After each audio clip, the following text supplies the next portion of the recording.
Hello, everybody. Hello, Kendall. Hey, How are you? I'm good. I'm good. How are you? Good. How are you liking that episode? The surprise seventh vote. Yes, yeah. It was a little heartbreaking. It was hard to see the duo get teared apart like that, but it was also a major power move on Sydney's part, and so it was fun. It was fun. It was good. Yeah. Yeah. Depending on who comes back from the edge, now we're now looking at a pretty powerful Braun coalition going into the end. Yes. Yeah. A broad coalition that has carried all of them through to, yeah, like many of them straight through here. It's been Yeah. pretty impressive. Yeah. It is also impressive that they were able to manage to sort of come together again post Shervin vote. Yes. Yeah, absolutely. They Well, did I not just mean, all fall apart immediately. for sure. I mean, I think that like the players that are here, like the players that are left, like they know that they need to get to 5, they need to get to 4, whatever, right? And that this is their last vote and it's 3-3. And so really like they've stuck together, they've been able to trust each other thus far, right? That like I think it would be they know what they're doing, right? It would I do be also wonder if there's some aspect of both it being the end of the day and the looming edge return, meaning that people are a little bit more apt to stick with their larger groups rather than sort of individual alliances. yeah. Yeah, I would that's have fair. loved to see a tie vote here.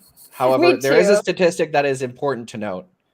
This is the first time ever in Survivor, including on the TV show, that an extra vote has actually materially changed who went home. Oh, really?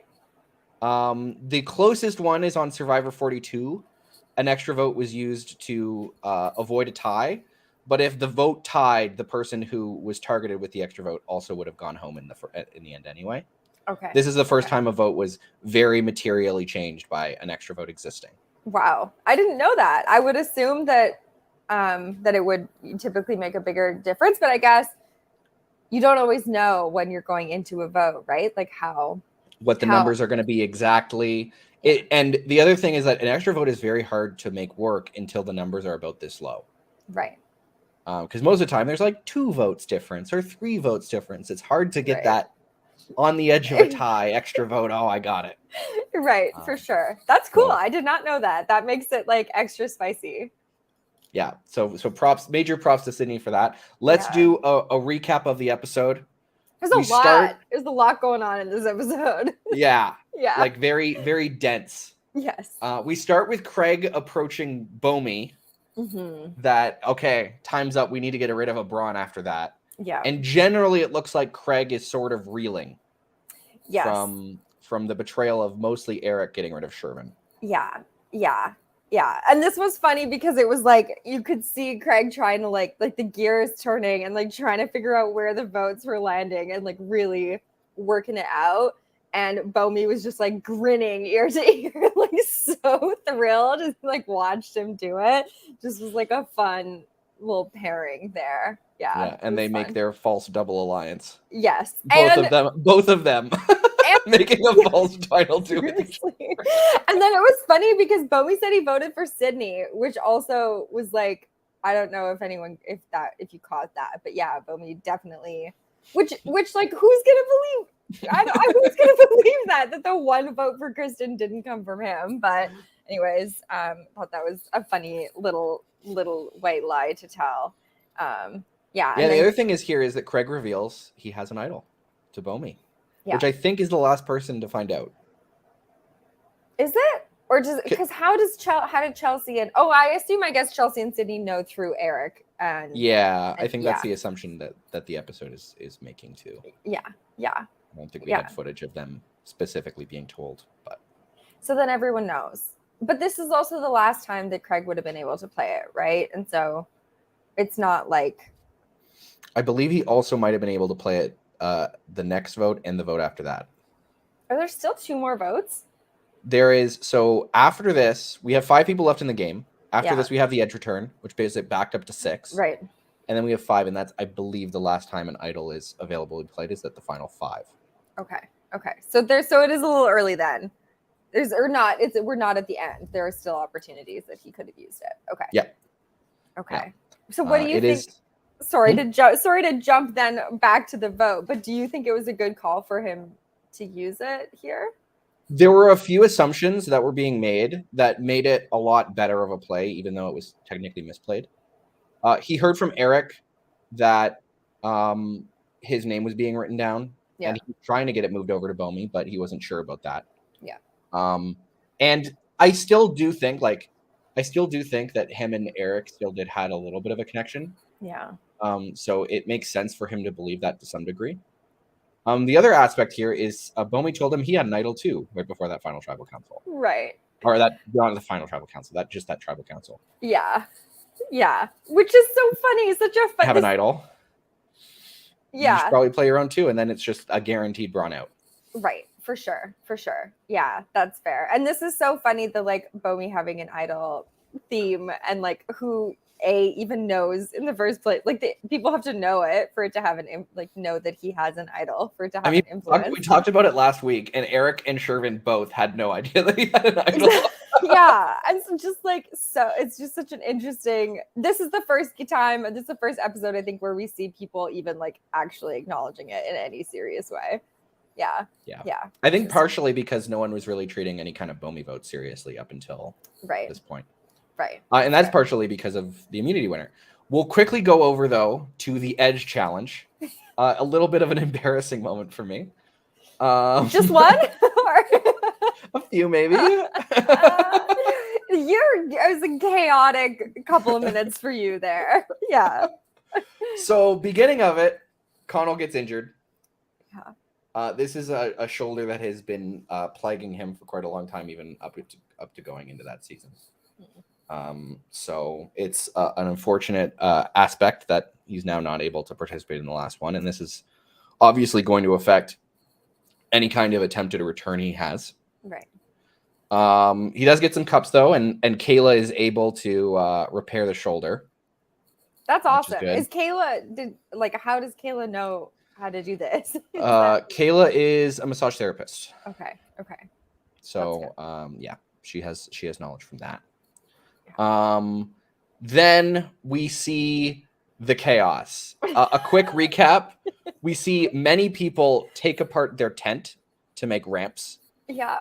We see me relying on fate unsuccessfully. We see Katie's Plinko machine. Awesome. So fun. We see Shervin on a string, obviously winning the challenge with that strategy.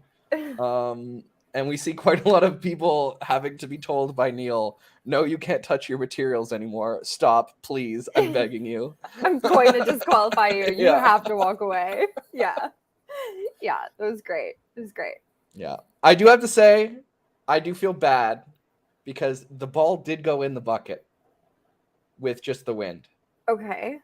But it was because it was in between the round of doing the materials and waiting for people to let go of their materials and actually start the next one that it did not count. Okay. Which is, unfortunate. Devastating. And then I broke a car. Yes. I think though, honestly, Keegan, my favorite part of that sequence of you participating in this is the one where I just tossed it. Yes, is where you just like, and you didn't even toss it that high or seemingly like with a lot of like focus of where it might end up. You were just like throw it and run, and you didn't give yourself enough time or like try and like throw it in a way that would actually land you kind of just like threw it and then walked away. I think I had 30 seconds left at that point, and then I started doing the Hail Mary turnaround shots. Yeah, it was good. It was very entertaining. Yeah. And wait, also I like that right at the beginning when people had like their 5 minutes to go get supplies or whatever, that there was like you could see everyone like running and like going to go get things that they needed. And then there's just you, and you just like stood there for a minute and then like saw other people running and like started moving. It was a long day, okay? It was a long day. I'm sure. Yeah, there's a very fun Edge challenge, lots of chaos, and hopefully Connell is okay. Yep. Yeah. On to the challenge. Yes. We have a literal word search. People have to find the words, and then they have to find them on the page. And then they have to spell a 10-letter word based off of the letters that they get from this word search. What did you think of? First of all, what did you think of the strategy of everyone starting by just looking at the word search without any of the words, versus Craig, who immediately went into the forest? I mean, I think that like I would probably also. I think I said this when we were doing the Sudoku challenge, where I was like, I am so unreasonably confident in my own puzzling skills that like even if it doesn't make any sense. Is a word search a puzzle? Yeah. I mean, I think it's a kind of puzzle. That's fair. I think if a crossword's a puzzle, then a word search is a puzzle, right? Yeah, I just feel like a word search is more brute force than something like a crossword or. That's fair. That's fair. It definitely is. But yeah, I don't know. I think I would probably also like even just try to do it for a little bit before I would look for the words. But and I think that's what most people ended up doing. But I think that knowing that actually the challenge is not really about the word search and a lot more about this like scrambled, like double letter situation. It's like you actually don't have to do the word search at all if you go and look at the words and remember what the 10 pairs of double letters are, right? I think we sort of started that strategy from Bomi, where Yeah. he found some of the words and then gave up on the rest of the word search and just tried to find it. And I do think that that's sneakily kind of a trap strategy. Because if you're looking at the combination of all of these words and all of these letters, you're going to get a lot of words that aren't real. Right. But then isn't it only that there are 10 sets of double letters? Like there is 10 double. It's not double letters in the words. It is double letters that are circled twice in the word search. Oh, okay. I thought that it was just in the which words there were. No. Like in the words. Okay, so actually doing the doing the puzzle is it's necessary to actually get the letters for the for the scramble. Okay. Yeah, that makes sense. Yeah. Okay, then yeah, I could totally see how that could be a distraction. I actually kind of think Craig's strategy here is good. And the reason I think that is because I don't think you necessarily need to memorize all of the words on the sheet. I think if you are familiar with the words on the sheet, when you see them later, you'll recognize them and show up in your head of like, oh yes, that's the right word. Right. Versus if you see brawn or muscle could be a word. It might not. It's so like were there fake words? Were there fake words? If there were, I don't know if they were intentional. Okay. But like a word search can have words that aren't on the search. Right. That's fair. Yeah, that's very fair. I mean, I guess like hypothetically, in theory, if triumphant was a word in the search, like you could see triumph and right. Yeah. Anyways. Okay. Interesting. So this is actually like a pretty complicated. I mean, it took the contestants 35 minutes plus to finish. And I mean, we saw with Craig, though, it seemed like he finished the puzzle part, or the puzzle, the like word searching part way faster than everyone else, right? Like it was, so there was something to that strategy. So I wasn't there for this challenge, but apparently he had done that part within the first 20 minutes of the challenge. Okay. And then he was doing the unscramble for about 15 minutes. Right. Having such an issue with triumphant, which honestly, like fair. It's a fair. lot. And I do. Sorry, you go. There is some aspect of Craig hosts trivia. An element of trivia that Craig hosts is that spelling doesn't count, and now we know why. I think that it was just like so endearing, and I think that like it was just all very endearing the way that he did, and it was so relatable. It was like I felt like I was like watching myself play Wordle sometimes, where I'm like, I don't know, maybe like just stringing letters together and being like, that could be a word, maybe it's a word, and then trying it and Wordle telling me no. Yeah. So yeah, Wordle triumphant is a hard word. That's a lot of letters to figure out. And there's also like the sound, which could be the T, or it could be the TH, or it could be the PH, or yeah. It is very challenging. That was a tough one, and yeah. And but Kristen, it just was like I was screaming though at Mike because I was like, "You're so close, Craig!" Like No, you're just. It would have like, been so nice to see him win Yes. here, and then he would have saved the immunity idol too. Yeah. Yeah. It would have been a really nice victory for him. But we did see Kristen win, Yes. and this I kind of think opens up Kristen to be a little bit more aggressive. Totally. Immediately after the challenge, it looks like Braun meet up and pretty much decide, oh, we'll just grab Kristen and we've got 4. Yeah. She is the free agent after all. Yes. Yes. And it looks like she kind of has other plans. She is seeing the numbers that the Brauns are now having at this final 6, and she's thinking, okay, we need something to change here. Yeah. Yeah. And I mean, I think that it was really interesting to see Kristen and Bomi have their conversation first, right? And like have them kind of land on Chelsea. And then to see Kristen talk to the Brauns and the way that she just so expertly navigated that conversation, where if you hadn't seen the previous chat that she just had with Bomi, you wouldn't necessarily even I never would have known if I was Sydney or Eric or whoever that Kristen was making other plans and doing as much scheming as she was, right? I am interested to hear what convinced the Brauns that the extra vote was going to be necessary, or if it was more of a guarantee kind of play. Like, we don't know if Kristen's with us, but we have this extra vote anyway. Right. We also see, what I also think is very interesting here, is Kristen and Bomi bring up Sydney and Chelsea, and they initially land on Chelsea. What is more interesting to me, other than the pick between Sydney and Chelsea, which is interesting that they picked Chelsea instead of Sydney, is that Eric is left out. Yeah. Eric is not even on their radar of people they want to take out here. And I believe that is probably because Kristen is looking out for him to some degree. Yeah. You think so? Yeah. I think you see in this episode that they're still pretty happy working together even through this non-Braun split. That's fair. Yeah. I mean, I think that though it was when they had when they had their conversation, just the two of them, when Eric shoos Chelsea away, it was interesting. It was interesting to see the dynamic there because he really pitches it as the girls and me and also you could work together to get Bomi out, right? It was really we're a team, and that and also you. And also you could be that. You could help us, right? Yeah, it wasn't it was still all kind of centering around the Braun. Even the conversation was still centering around the Braun 3. Yeah. So it was interesting. Yeah. And then the other thing that they end up picking out here is they pick up Chelsea because, quote unquote, she is the bridge. She is the one keeping Sydney and Eric both working together in this 3 pair. And we also get a question from Brad here. What happens if there is a tie?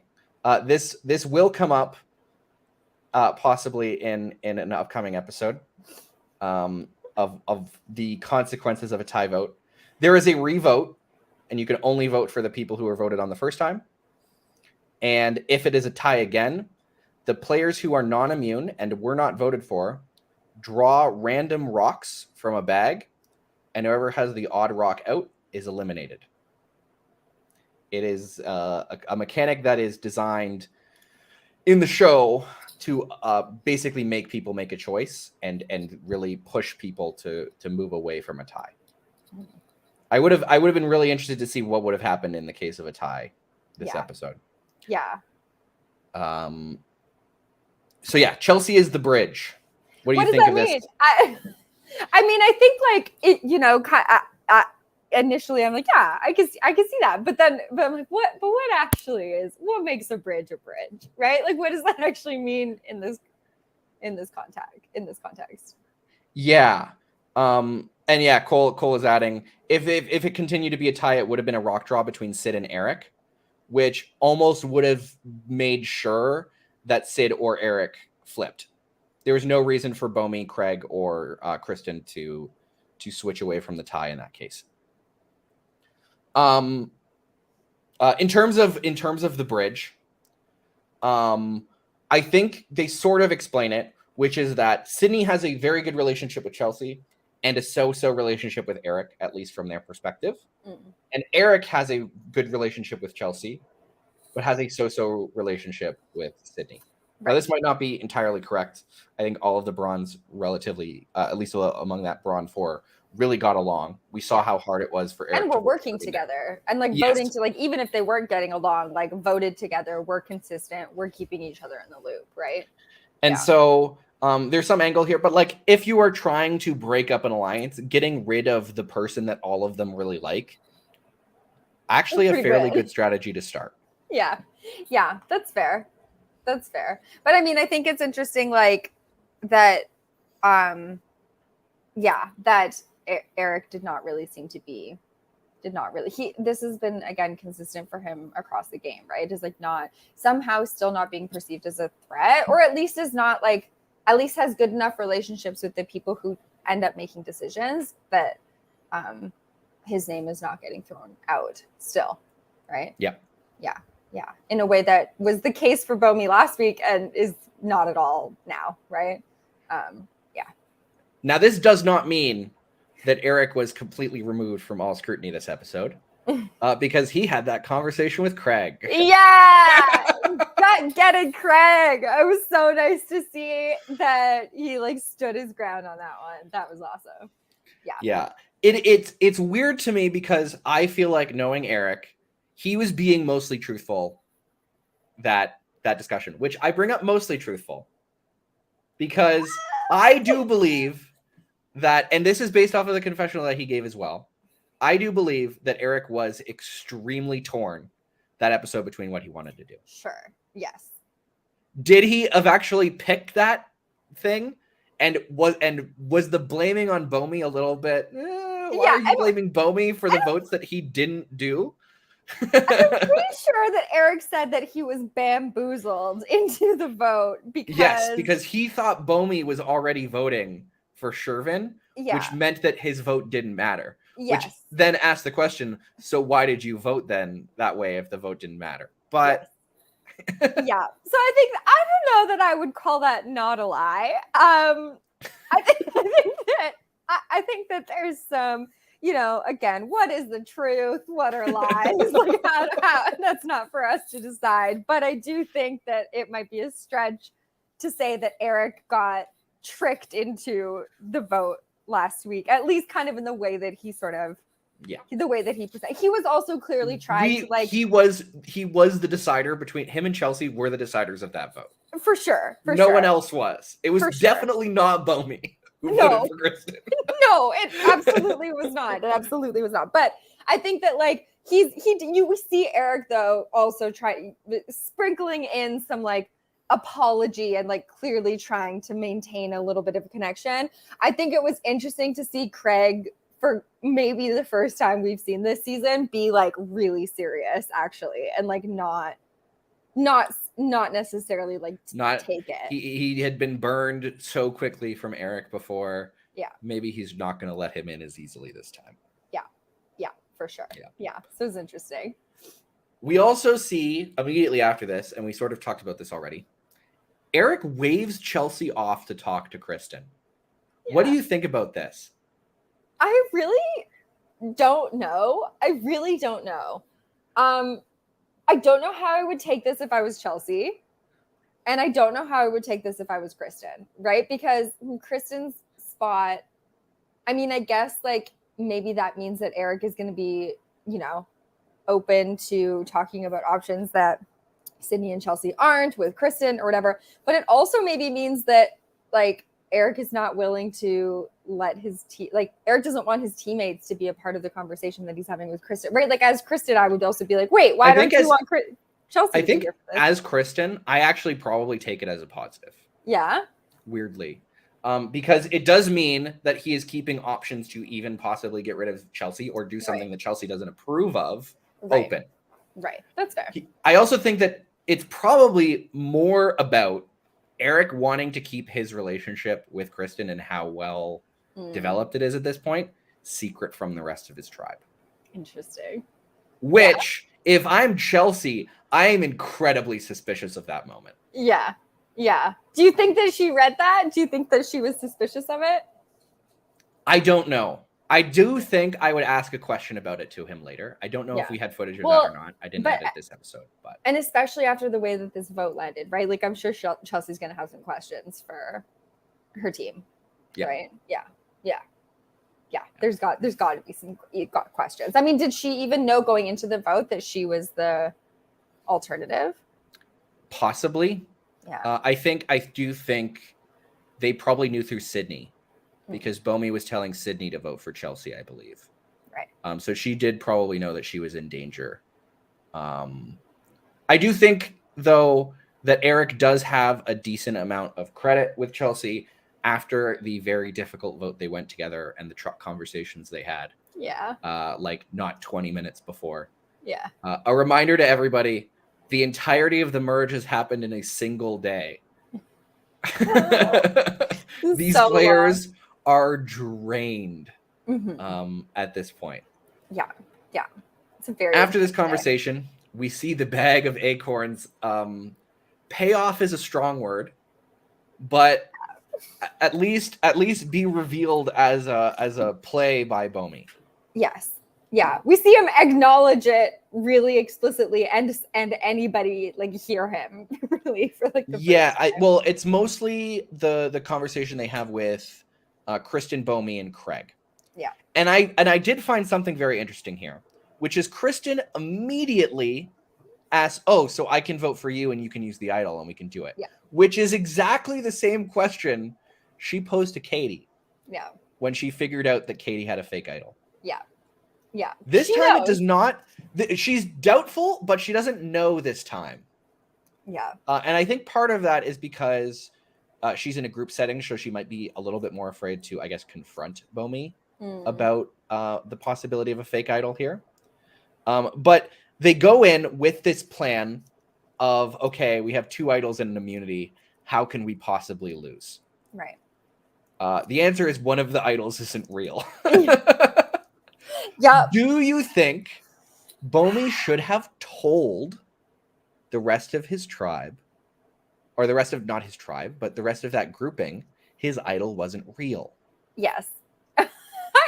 Honestly, I do, because I think that for the same reason that the bronze after that last vote have to be looking at this 6 and going, this tribal is going to be 3 and 3.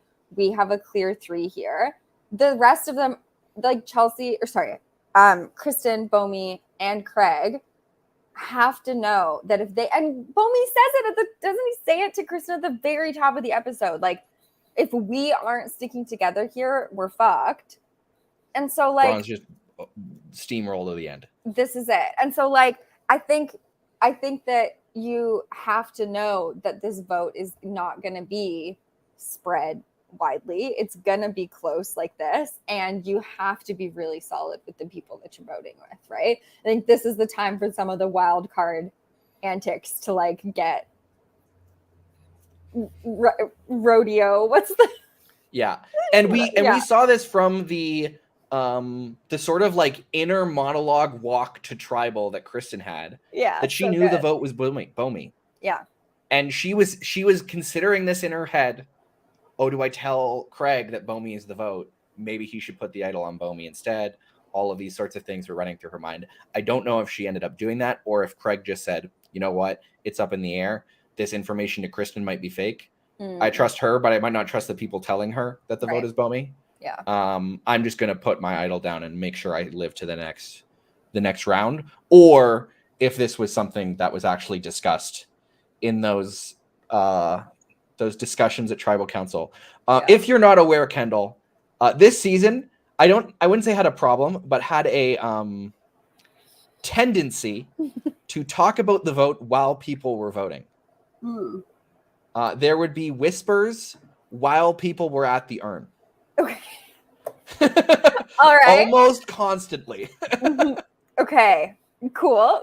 So there could have been some stuff in the time in between the actual urn and everything. This is why you'll very frequently see a person come to the urn with brand new information that didn't exist before, and it's because it was information that came to light while Right. another person was at the urn. Yeah, we're gonna have to get people those like voting things that they have, you know, when you like actually vote and they have the like cardboard things so nobody can see. We have to put everybody in their like little voting boxes. Yeah, they have to circle it and then they have to put it in like the privacy screen. Yeah, The yeah. urn isn't good enough. Yeah, yeah, it's not secure. Yeah, yeah, that's interesting. Okay, so was there chatter in this tribal that we didn't? This tribal, I think there was, but I think most of it was before the actual vote happened. It was whispers while questions were going on and everything. Yeah. Most of the time in between the actual votes was the jury trying to knock a cup over with an acorn, Right. which you could kind of hear in the background during the actual voting period. Yeah. And then we actually get to the vote. It looks like a big jury. It looks like there's a lot of people. There's a big jury, and stuff, also there's a lot of production who are now watching the game because we're sort Yeah. of in like the final stages. Yeah. It's like decently late at night, so everybody's excited. Yeah. That's Yeah. cool. Yeah. Overall, thoughts on the vote, the surprise seventh vote from Sid? I mean, I think that it was like, I get it, but it was hard. It was hard to see, you know, because it was hard. We know that Bomi and Sid have been like really playing together and have shifted and influenced a lot of the game because of their playing closely together, right? In a few of these votes. And so it was sad to see that turn. I do think that it's going to be a big play for Sid's report card that like if she makes it to final 3, that the jury would be impressed with, right? Backstabbing a close ally that's like kind of a secret ally is a big move. With an extra vote. Yeah, for sure. Speaking of Sid, I think it is now time we brought in our guest for today. We unfortunately cannot have Bomi, but we do have Sydney joining us today. Welcome, Sydney. Hi. Hello. How are you feeling about that episode? Good. I mean, I'm stressed. Watching it back, my heart is like in my throat. Yeah, you get the same experience watching it as you do when you were there. Yeah, you really do. You're like, oh my god, it's not relaxing. The first question I have for you is about that extra vote play. Okay. How confident was the Braun tribe that they didn't have anyone else and that it was going to be your extra vote that was absolutely needed to get the vote switched over? I've been like slowly, like kind of really thinking like really hard while this conversation has been going on, like trying to like go into the recesses of my brain to remember what happened. And it is like very little is coming back for me at this point in the game. I'm very sunburned, clearly, like not. But I from what I remember, we had come based on the information that we had. I remember that our understanding was that it was going to be a tie, and that was the only option. Like, so you sort of did have some idea. Kristen was voting for Chelsea, Craig was voting for Chelsea, and Bomi was voting for Chelsea, and they might flip, but they're probably not going to. Yeah, and I think Kristen we didn't know, and then so the extra vote was like insurance in case. Yeah, that's like the memory that I have was. We knew, and Bomi was talking to me, and I knew that he was going to vote Chelsea. And we sort of got the moment of revelation of, oh, I have an extra vote. How deep into the actual like set situation it's like, oh right, I have this thing that I got at the very beginning of the day, like almost 12 hours ago. It was like halfway through, like Chelsea and I were like, oh my god, we're like screwed. Like we don't we don't have any way of dealing with a tie vote. Yeah, one of us went home, and then like we were just sitting there like ruminating, and then she was like, wait, you have an extra vote, and I was like, oh my god. Yeah, because I'd like put it in my car, it was like hidden away, it had been hours. So yeah, like it was a big game. Like I remember immediately, I think we ran to Eric and we were like, oh, like it's going to be okay. Like we have a plan. But yeah, it was late. Like we were definitely stressing. And it seems like you knew that Craig had an idol. You didn't necessarily know he was going to play it. Yes, I knew that Craig had an idol. Did you have an idea that Bomi also had an idol? I don't remember that like at all. not Classic, yeah. Yeah. I love it. The only people who thought Bomi had an idol were the people not voting for him. Yeah, my feeling was that I knew that I have a feeling that I maybe knew it was fake. Like something about it being acorns is like familiar to me. I was not concerned about the idol at all. So either I didn't know about it or I knew about it and knew it was fake. Craig's idol we 100% knew about, and it didn't show a lot in the episode, but a huge part of that tribal was us trying to be strategic in voting Bomi and then but also getting Craig to flush his idol. So we had these like two goals, which you can like see Eric doing when he's like talking to Craig. That conversation with Craig was very much very intentional. Yeah, very much pushing him to play that idol unsuccessfully.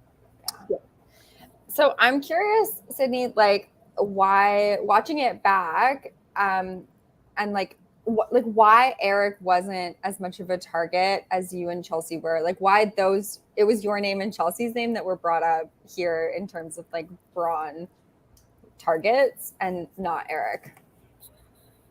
I'm not sure. I think that's like a good question. Like when you said that earlier, I was like, yeah, he's like really. I think that for me, I was afraid that if I tried to turn on Eric, I perceived their relationship to be strong, and then that would. And I wonder if like that's a testament to Eric's game and that the way he had positioned himself, like nobody wants to be the person to be like, maybe we should go for Eric. Because that's like my read on that from my perspective anyway. Like I was like, I'm not gonna position him because positioning Shervin was already like kind of a disaster, and like really like and so I thought like it was probably too risky to put his name out there, like in hindsight. We get a question from our usual host Cole here. How much was Chelsea the bridge between Eric and Sydney in that Braun trio? Yeah. Like Eric and I had a strong relationship, I felt. I think that the reason that Chelsea maybe gets placed as the bridge is because I had spent like 3 or 4 tribals away. So their relationship was stronger just because they'd spent like a whole day together that I like wasn't a part of. I think I very much had like a ton of trust in Eric. I think like the trust between us was still quite strong. But was there a difference in trust levels between you and Eric and you and Chelsea? I don't know. I don't remember.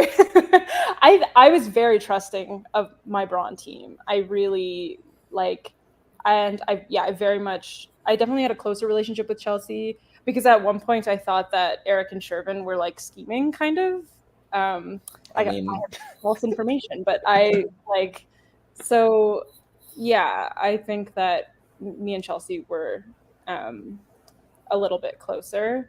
And I think that I had wind that Eric wanted me out. And maybe because Chelsea was playing this really good game of flying kind of under the radar, I think Eric and I were forming into this similar Shervin, like Sydney's Shervin situation where it was like we both were perceiving each other as these threats that we like didn't want to take to the end.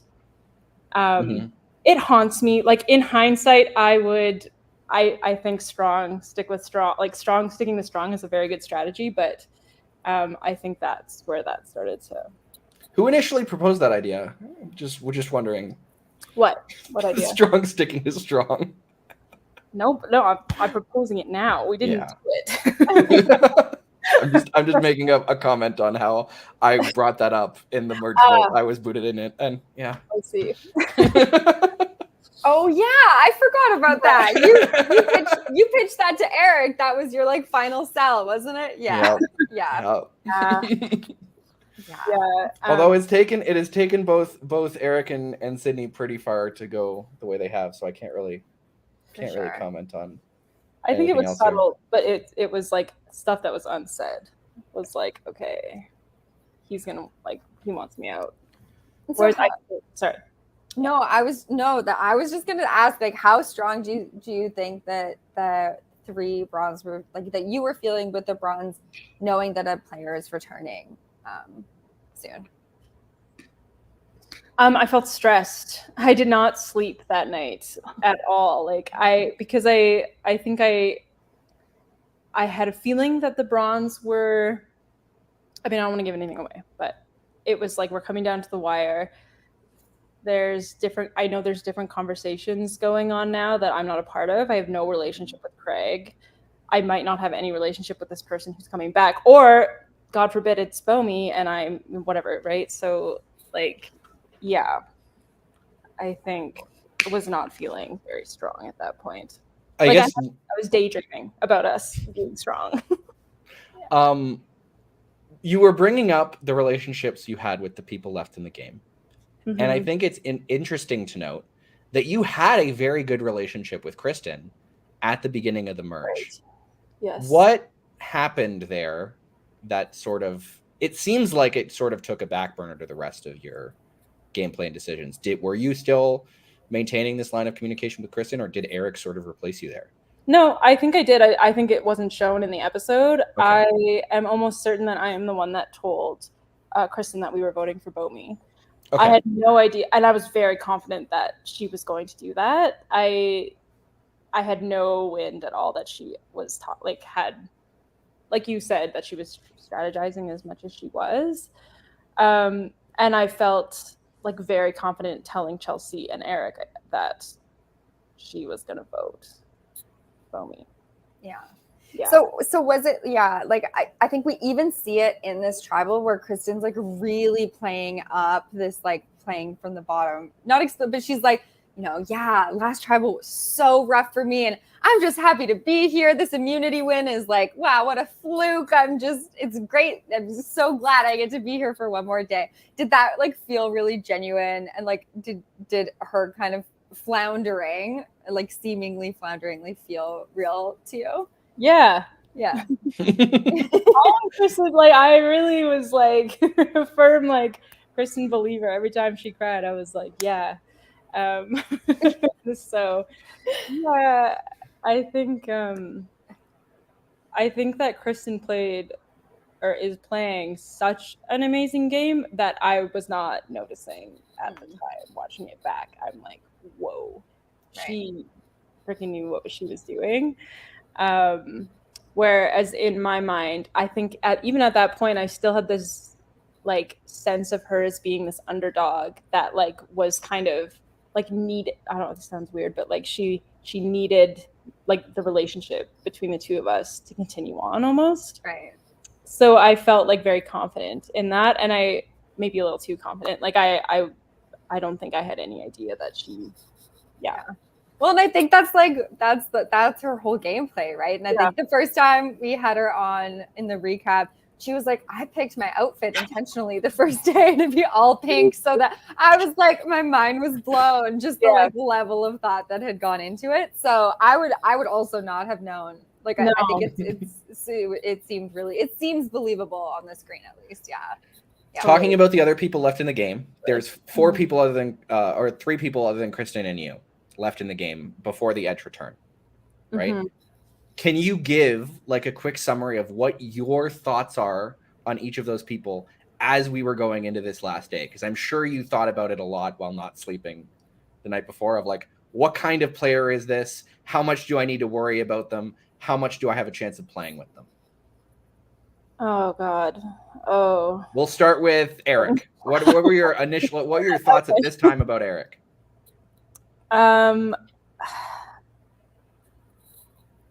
You know why this is hard for me? Because I've spent a lot of time post gameplay thinking about it as well. So it's hard for me to remember when I was thinking what.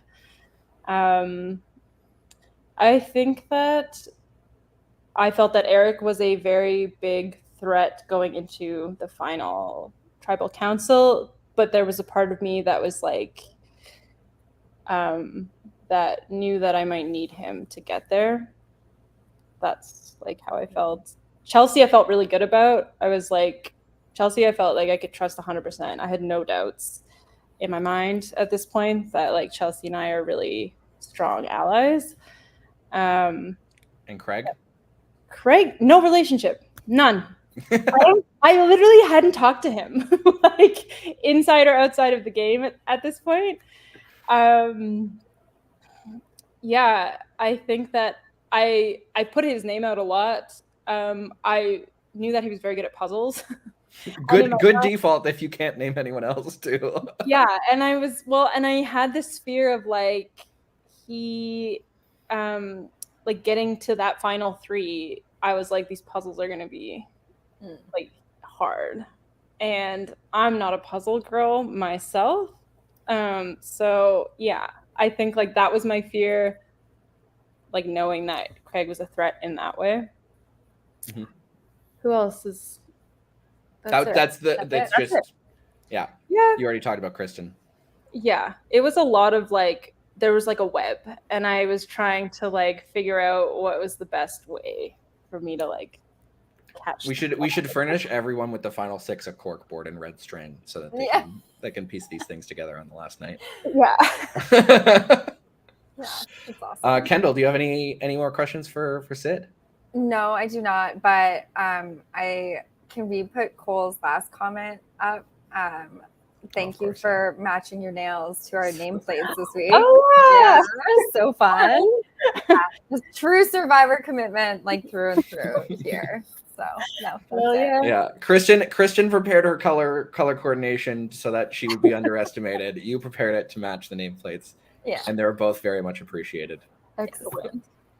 Awesome. It's nice to see you, Sydney. Yeah, nice to see you too. I will say I'm really glad. I love Bomi, and I'm sad he's not here, but I'm very glad I don't have to face him and like relive that pain. Do you have anything else you want to say before we finish off for the night?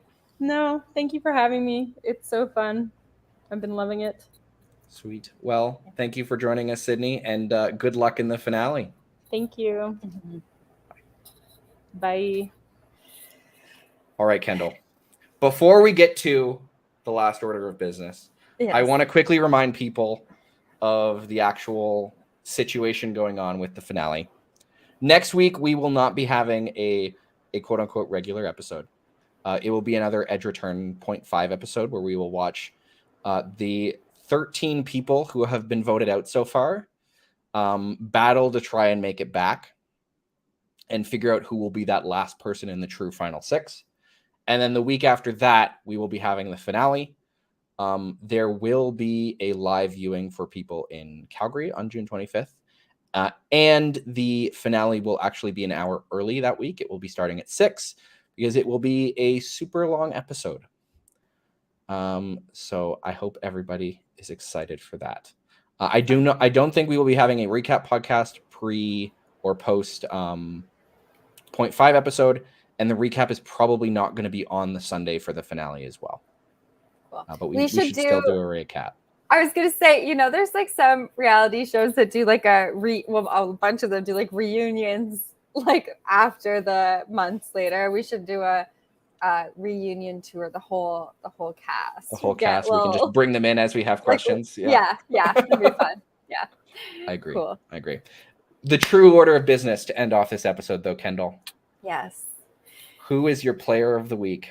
Yes. Okay. So I actually think that I maybe have I think I know. No shortlist this week. Time. I think but I still would like to know your shortlist if you have one. Okay. I don't think it can be Bomi. No. All right. I don't think it can be. Weirdly, I don't think it can be Chelsea because I don't know how much of an effect she had on the vote being won or not. Yeah. It was Sid who realized that she had the extra vote in the episode itself. I think it could be Eric because both they were successful in the vote, and he also got Craig to end up flushing it, despite how poorly that conversation went. Just beyond that aspect of it. I think it could be Sid for realizing about the extra vote and playing it successfully. And I think maybe it can be. Yeah, actually, I think it's really just those two. I don't think Craig and Kristen can get it this week. They ended up. Kristen won immunity for the first time. If she did, well, I mean, we can't just give it to a person for winning immunity. Why not? This is I get to pick whoever I want to pick. I mean, Kristen. You can. I would hope that there is something beyond winning immunity and spelling triumphant. Yeah, that's fair. Okay, well, I do think that Kristen is playing phenomenally so far, and I love the underdog. I have been team Kristen. I hitched myself to She's her in the finale wagon, now. whatever. Which And if anything, now is when she's really sort of picking up steam, is this episode where she moved away from the bronze, not successfully, but still a move. Yeah, and I was feeling real nervous about that pick last week, and so we made it through another week, and I am proud of that. But I do think the players got to be Sydney this week. I think having the extra vote is enormous. Playing it correctly is enormous. But again, even the fact that her name was also not being considered again, right? Like there isn't actually any reason that other than Chelsea being the bridge, like there isn't any reason why she couldn't have also been the Braun up for vote. Realistically, right? It was Bomi trying to find an excuse not to vote for Sydney and to vote for Chelsea instead. Right. Yeah. But the fact that, like, again, all of this is like testament to her relationships too. Exactly. And how she's like managed that, right? That Literally relationship the, kept her knife safe. in his back. And he's the one who's kept her. Yeah. His little confessional at the end of saying, like, how many times was I responsible for keeping her in the game? I mean, like, yeah, that relationship, her investment paid like tenfold in having that relationship with him. But yeah, I think it was a big play. I think if she does make it to final 3, is going to be really respected by the jury members who know the game. So I think it's got to go to Sydney. I think she's probably won the most player of the week. I'm fairly sure she has. But yeah, she's been also in the stickiest of situations week to week as well, after that really terrible swap for her that she ended up making it out of. Yeah, she's got like such a good story. If she can make it through, if she can like pitch that arc to the jury, I think she's in a real good spot. So yeah. And Kendall. Yeah. We have 5 + 1 people left. Who do you think wins the game? Are you still riding the Kristen slide train? Under the desk here. Go away. I don't know. It's so hard. I am like, and honestly, Craig, I just think is the most like relatable and funny and like charismatic. I'm really like, Craig has grown on me. So not that I didn't like Craig at the beginning, but just like getting to see it more of his game. Like, I think just seems like such a good person and like so fun. I would be happy with any of them winning. I think like, I love an underdog. So yeah, I'm excited for Kristen and Craig going into this. It still doesn't look great for them. Yeah. And I mean, Sydney and Eric, more so than Chelsea, I think seem like they're in good spots too. I don't know. It's up in the air. I legitimately think, and I was thinking this on the night of too, that any of the people left in the game could theoretically win. Yeah. I do. Depending on how they make it, and depending on how they convince the jury in the final council. And you don't know who wins, right? Because you're not like, it's only production. Is it just? Do you know? I may or may not know who wins based off of how I am organizing the next. Because you're editing. Season. And right, yes. And I'm editing Final Tribal Council, so I really hope I know who wins. Yeah, okay. Fair enough. Because I was surprised in season 2 to learn that, like, even as production, we didn't know, like, until the finale who won, right? Yeah. So, anyways, but I was also not editing or doing any of that legwork, so yeah. We'll see if the underdogs can get a leg up with the Edge return next week, and then we will see the finale in the week after. Kendall, it has been great being a host, a guest host for you these last 2 weeks. Yeah, it's been so nice. Much fun. Yeah. Anything else you want to say before we sign off? Nah, it's been a blast, Keegan. Thanks for doing this with me. Of course. Yeah. All right, we're gonna end it here. So long, everybody. We will see you in the finale. Okay. Bye.